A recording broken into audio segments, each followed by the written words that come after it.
ഞാൻ T K Sajeev Kaviyoor panchayat പ്രസിഡന്റായി 10 വർഷം സേവനമനുഷ്ഠിച്ചിട്ടുണ്ട്. ബ്ലോക്ക് പഞ്ചായത്ത് മെമ്പറായി 5 വർഷം സേവനമനുഷ്ഠിച്ചിട്ടുണ്ട്. 3 പ്രാവശ്യം കവിയൂർ ഗ്രാമപഞ്ചായത്തിൻ്റെ അംഗമായി തിരഞ്ഞെടുക്കപ്പെട്ടിട്ടുണ്ട്. 1 പ്രാവശ്യം ജില്ലാ പഞ്ചായത്ത് ഞാൻ മത്സരിച്ചു, പക്ഷേ പരാജയപ്പെട്ടുപോയി. ഇന്ത്യൻ നാഷണൽ കോൺഗ്രസിൻ്റെ കവിയൂർ മണ്ഡലം കമ്മിറ്റിയുടെ വയലാർ ജി പ്രസിഡന്റായിരുന്ന കാലഘട്ടത്തിൽ തെരഞ്ഞെടുക്കപ്പെട്ട മണ്ഡലം പ്രസിഡന്റായി ചെറിയ പ്രായത്തിൽ ഉത്തരവാദിത്വം ഏറ്റെടുത്ത ഒരാളാണ് ഞാൻ. അതിനുശേഷം തിരുവല്ല ബ്ലോക്ക് കോൺഗ്രസ് കമ്മിറ്റിയുടെ പ്രസിഡന്റായും യൂത്ത് കോൺഗ്രസ് ഭാരവാഹിയായും കൂടാതെ ജില്ലാ കോൺഗ്രസ് കമ്മിറ്റിയുടെ ജനറൽ സെക്രട്ടറിയായി പ്രവർത്തിക്കുന്നതിന് എനിക്ക് അവസരം ലഭിച്ചിരുന്നു. കൂടാതെ ഗാന്ധി യൂണിവേഴ്സിറ്റി സെനറ്റിൽ 2 പ്രാവശ്യം അംഗമായി പ്രവർത്തിക്കുകയും ആ അംഗമായിരുന്ന കാലയളവിൽ യൂണിവേഴ്സിറ്റി വൈസ് ചാൻസലറായിരുന്ന ശ്രീ എ വി ജോർജിനെ തൽസ്ഥാനത്തു നിന്ന് നീക്കം ചെയ്യുന്നതിന് ഇടയാകുന്ന സാഹചര്യം ഒരുക്കുവാൻ നിയമ പോരാട്ടത്തിൽ കൂടി കഴിഞ്ഞു എന്നത് എൻ്റെ പൊതുപ്രവർത്തന രംഗത്തെ ഒരു നേട്ടമായി ഞാൻ കരുതുന്നു. അതോടൊപ്പം പഞ്ചായത്ത് പ്രസിഡന്റായിരിക്കുന്ന കാലഘട്ടത്തിൽ കേരളത്തിലെ തദ്ദേശ സ്വയംഭരണ സ്ഥാപനങ്ങളിലെ ടെൻഡറുകൾ പൊതുമരാമത്ത് വിഭാഗം ചെയ്തു വന്നിരുന്ന നടപടിക്രമങ്ങൾ ഗുണഭോക്തൃ സമിതിയും മറ്റും ഏറ്റെടുത്ത് നടപ്പിലാക്കിയിരുന്നതിലെ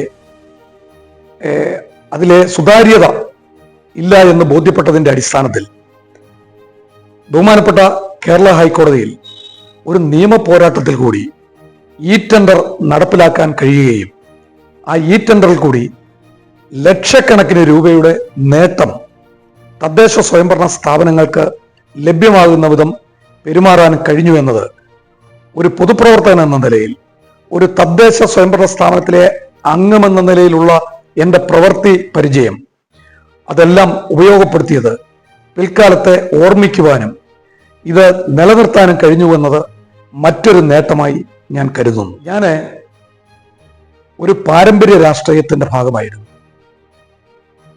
അടിസ്ഥാന രാഷ്ട്രീയത്തിൻ്റെ ഭാഗം ചേർന്ന ഒരാളല്ല. എൻ്റെ അച്ഛൻ കറതീർന്ന കോൺഗ്രസ്സുകാരനും ഒരു കൃഷിക്കാരനുമായിരുന്നു. അദ്ദേഹമാണ് എൻ്റെ റോൾ മോഡൽ. അദ്ദേഹത്തിൽ കൂടിയുള്ള അദ്ദേഹത്തിൻ്റെ പ്രവർത്തനം, അദ്ദേഹം കോൺഗ്രസ് പാർട്ടിയുടെ മണ്ഡലം പ്രസിഡന്റായിട്ടിരുന്നിട്ടുണ്ട്. നിരവധി സ്ഥാനങ്ങൾ അദ്ദേഹം വഹിച്ചിട്ടുണ്ട്. കൂടാതെ ഇവിടുത്തെ ഒരു പ്രധാന ബാങ്കിൻ്റെ ഡയറക്ട് ബോർഡ് അംഗവുമായിരുന്നു. ഇതൊക്കെ ഞാൻ ചെറുപ്രായത്തിൽ കണ്ട് വളർന്നു വരുന്ന ഘട്ടത്തിലാണ് എൻ്റെ വിദ്യാഭ്യാസ രംഗം മുൻപോട്ട് പോകുന്നത്. ബാലജനസഖ്യത്തിൽ കൂടിയാണ് ഞാൻ പ്രവർത്തനം ചെറുപ്രായത്തിൽ ആരംഭിക്കുന്നത്. പക്ഷേ പ്രീ ഡിഗ്രി കഴിഞ്ഞപ്പോൾ വിദ്യാഭ്യാസം വഴിമുട്ടുകയും ടെക്നിക്കൽ മേഖലയിലേക്ക് ഞാൻ ഇലക്ട്രോണിക്സ് ഡിപ്ലോമയ്ക്ക് വേണ്ടി ഡൽഹിയിൽ പഠനത്തിന് പോവുകയും അത് പൂർത്തീകരിക്കാൻ എനിക്ക് കഴിയാതെ വരികയും ചെയ്തു. ആ കാലഘട്ടത്തിന് ശേഷം തിരിച്ചു വന്ന് വിദ്യാഭ്യാസം മുൻപോട്ട് കൊണ്ടുപോകാനായിട്ട് കഴിഞ്ഞിരുന്നില്ല. അങ്ങനെ നിൽക്കുന്ന കാലയളവിലാണ് 87-ലെ അസംബ്ലി തെരഞ്ഞെടുപ്പ് കടന്നു വരികയും ആ അസംബ്ലി തെരഞ്ഞെടുപ്പിൽ ഇടതുപക്ഷ മുന്നണി അധികാരത്തിൽ വരികയും ചെയ്യുന്നത് നോക്കിക്കാണാൻ എനിക്ക് കഴിഞ്ഞ ഒരാളാണ്. അന്ന് ഈ വളരെ പ്രായം കുറഞ്ഞ സമയത്താണ് കേരളത്തിലെ വിദ്യാർത്ഥി ജനതയുടെ പ്രസിഡന്റായിരുന്ന മാത്യു ടി തോമസ് അധികായകനായിരുന്ന PC തോമസിനെ തിരുവല്ല നിയോജകമണ്ഡലത്തിൽ തോൽപ്പിക്കുകയും ചെറുപ്രായത്തിൽ അദ്ദേഹം MLA ആവുകയും ചെയ്തു. ചെറുപ്പക്കാർക്ക് MLA ആകാൻ കഴിയുമെന്നതിൻ്റെ പ്രധാന ഉദാഹരണമാണ് മാത്യു ടി തോമസിൽ കൂടി കേരളത്തിൽ ആരംഭിക്കുന്നത്. ഇത് കണ്ട് അദ്ദേഹത്തിന് അങ്ങനെ വരാമെങ്കിൽ എന്തുകൊണ്ട് എനിക്ക് രാഷ്ട്രീയത്തിൽ എൻ്റെ പാരമ്പര്യത്തിൽ കൂടി കടന്നു വരാൻ കഴിയും എന്ന ചിന്ത എന്നിലേക്ക് കടന്നു വരികയും ഞാൻ യൂത്ത് കോൺഗ്രസിൽ കൂടി പ്രവർത്തനം ആരംഭിക്കുകയും ചെയ്തു. യൂത്ത് കോൺഗ്രസിലെ പ്രവർത്തനം മണ്ഡലം പ്രസിഡന്റായി കവിയൂരിൻ്റെ പ്രവർത്തന മേഖലകളിൽ എനിക്ക് എല്ലാ സ്ഥലങ്ങളിലും വേരോട്ടം ഉണ്ടാക്കുവാൻ കഴിഞ്ഞു. ആ 5 വർഷക്കാലത്തെ എൻ്റെ പ്രവർത്തനം 91-92 സംഘടനാ തെരഞ്ഞെടുപ്പിൽ കോൺഗ്രസിന്റെ മണ്ഡലം പ്രസിഡന്റ് ആക്കുവാൻ കഴിഞ്ഞു എന്നത് എനിക്ക് അങ്ങേയറ്റം ഒരു ബഹുമാനം ചെറുപ്രായത്തിൽ കിട്ടിയ പാർട്ടിയെ എനിക്ക് അക്കാലത്ത് തന്ന ഏറ്റവും വലിയൊരു ബഹുമതി. തെരഞ്ഞെടുപ്പിൽ കൂടി അങ്ങനെ അധികാരത്തിൽ ഒരു സ്ഥാനത്തെത്തുവാൻ കഴിഞ്ഞു എന്നതാണ് എനിക്ക് എൻ്റെ രാഷ്ട്രീയ പ്രവേശനത്തിന് ഇടയാകുന്ന ഈ 5 വർഷക്കാലം എന്നത് ഞാൻ പറയാതിരിക്കാൻ തരമില്ല. ഞാൻ കോൺഗ്രസിന്റെ മണ്ഡലം പ്രസിഡന്റ് ആയപ്പോൾ നിരവധി ആളുകൾ പക്വതയില്ലാത്ത ഒരാൾ മണ്ഡലം പ്രസിഡന്റായി എന്ന ആക്ഷേപം എന്നിലേക്ക് വന്നു. ഞാൻ എങ്ങനെ ഇത് മുന്നോട്ട് കൊണ്ടുപോകണം, പാർട്ടിയിലെ മുതിർന്ന പല ആളുകൾക്ക് എതിർപ്പുണ്ടായിരുന്നു ഞാൻ മണ്ഡലം പ്രസിഡന്റ് ആയതിൽ.